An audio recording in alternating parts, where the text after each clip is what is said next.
আমরা যারা সংস্কার বাস্তবায়নের পক্ষে থাকবে তাদের সাথে জুটে যাব। সংস্কার বাস্তবায়নের পথে যারা বাধা হবে এই জোট মিলে তাদেরকেও আমরা বাংলাদেশের জনগণের সামনে ভোট প্রক্রিয়াতে তাদেরকে পরাজিত করবো ইনশাআল্লাহ। এই জন্য হলো জুলাই সনদ বাস্তবায়নের পথে যদি বিএনপি এগিয়ে আসে, আমরা এই কন্ডিশনে তাদেরকে কিছুটা সুযোগ দিতে রাজি আছি। পুরো সুযোগ দিতে রাজি না, কারণ তাদের অর্থনৈতিক যে ব্যবস্থা থেকে চাঁদাবাজি মাস্তানি এত বেশি করছে তারা বাংলাদেশে, এগুলো ক্ষমার অযোগ্য, এগুলোর বিচারের সম্মুখীন হতে হবে।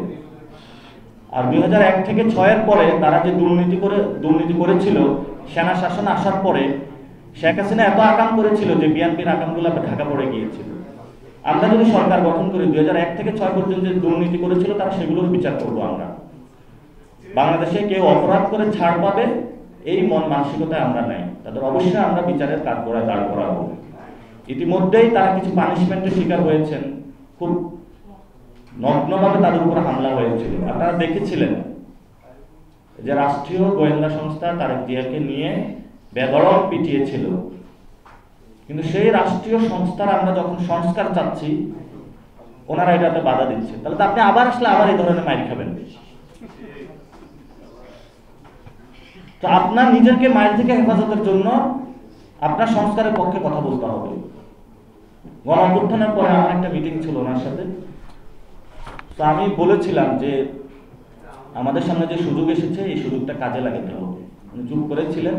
আমি বলছি আপনি দ্রুত উদ্যোগ নেন, আমরা আপনার কল্যাণকামী, আমরা আপনার বিরোধী নই।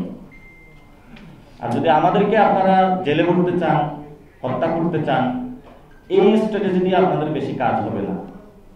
আপনাকে বাংলাদেশে আপনি যদি জয়ী হতে চান, অস্ত্র দিয়ে আপনি জয়ী হতে পারবেন না, কাউকে হত্যা করে জয়ী হতে পারবেন না, জেলে করে জয়ী হতে পারবেন না, মামলা দিয়ে জয় হতে পারবেন না। আপনাদের মানুষকে মন জয় করার মধ্যে দিয়ে বিএনপির জয় নিয়ে, এছাড়া বিএনপির সামনে আর কোনো জয় নাই। এই জন্য আমরা সকলকে বলবো, বাংলাদেশের যারা জনগণ রয়েছে আপনারা দেখছেন, আমরা নতুন বাংলাদেশ গঠন করতে চাই।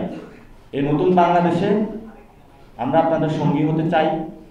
আমাদের সামনে আমাদেরকে ক্যারেক্টার অ্যাসাসিনেট করে অনেকেও অভিযোগ দেওয়ার চেষ্টা করা হয়েছিল যে আমরা নাকি দুর্নীতি করি। দুর্নীতিতে যারা চ্যাম্পিয়ন, গণঅভ্যুত্থানের পর আমি বলেছিলাম এক লোকে যে চাঁদাবাজি আর দুর্নীতি করেছে তারা দিয়েই তো গণভোট হওয়া সম্ভব। এত ধরনের তারা বাংলাদেশের মানুষের উপর অত্যাচার করেছে। আমরা এই পর্যন্ত কোনো দুর্নীতির সাথে যাইনি, আমরা কোনো সন্ত্রাসের সাথে যাইনি, আমরা চাঁদাবাজের সাথে যাইনি। এবং আমাদের এই যে বৈষম্য বিরোধী নাগরিক কমিটি থেকে নাগরিক পার্টির কোনো নেতাকর্মী আগামী ইলেকশনে যার বিরুদ্ধে ন্যূনতম কোনো অভিযোগ আসবে দুর্নীতি, চাঁদাবাজি, সন্ত্রাসীরা, আমরা তাদেরকে নমিনেশন দেব না ইনশাআল্লাহ। এটা আমাদের দৃঢ় প্রত্যয়। এবং কোনো গুন্ডাবাজি, সন্ত্রাসী বাংলাদেশে আমরা চলতে দেব না। আপনারা যারা সমাজে একজন মসজিদের ইমাম রয়েছেন, উনি অনেক ভালো রাজনীতি বুঝেন, কিন্তু তাকে সুযোগ দেওয়া হচ্ছে না, টাকার কাছে বিক্রি হয়ে যাচ্ছে, আমরা তাদেরকে নমিনেশন দিব। একজন স্কুলের হেডমাস্টার সারাদিন যিনি বাচ্চাদেরকে শিক্ষিত করেছেন একটা এলাকায়, গডফাদারদের যন্ত্রণায় ইলেকশনে কি দাঁড়াবে স্কুলের হেডমাস্টারের তার দ্বারা থাকার সম্ভাবনা নাই। তারা স্কুল কমিটিগুলো কিনে নেওয়া হয়েছে, গভর্নিং বোর্ড করে তারা সেগুলোর সভাপতি হিসেবে বসেছিল। আর এখন তো মসজিদগুলোতে নামাজ পড়তে গিয়ে দেখি শুক্রবারে ইমাম সাহেবের খুতবা কি শুনবো, বিএনপির হলো একটু খুতবা শুনতে হয় আর জামাতের একটু খুতবা শুনতে হয়, কারণ সভাপতি বিএনপির, সেক্রেটারি জামাতের। আর ওইখানে হলো রেফারির ভূমিকা খতিব সাহেব। খতিব সাহেব কি বলবে যে ভাই কিছু বললে আমার চাকরি থাকবে।